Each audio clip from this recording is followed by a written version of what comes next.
কতদিন পরে যে স্কুলে আসলাম তোমাদের সাথে সেটা ধারণার বাইরে বলার।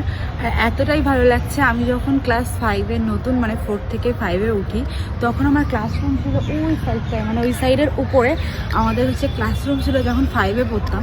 তারপর যখন 6-এ পড়তাম আমার আই থিঙ্ক মনে নেই 6-7 ক্লাসটা আমি কোন রুমে, এখানে এত রুম, এই সাইডগুলো একটুখানি দেখে নাও, এখানে এত রুম যে আমি 6-7-এ কোথায় ছিলাম সেটা আমার মাইন্ডে নেই।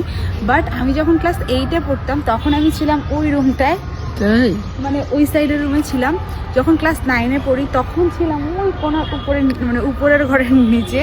তো মোটামুটি স্কুলটা পুরোপুরি চেঞ্জ হয়ে গেছে, বুঝেছো? মানে সরস্বতী পুজোর দিন, এত সুন্দর একটা দিন আমার স্কুলে আমি আসবো, এসে ভিডিও করবো, এটা সত্যিই ভাবতে পারিনি। আমার অনেক দিন ধরে একটা ইচ্ছা ছিল যে না, স্কুলে গিয়ে একটা স্কুলের ট্যুর, মানে আমার যে স্কুল সেই স্কুলের একটা ট্যুর ভিডিও দেবো, বাট সেটা হয়ে ওঠেনি।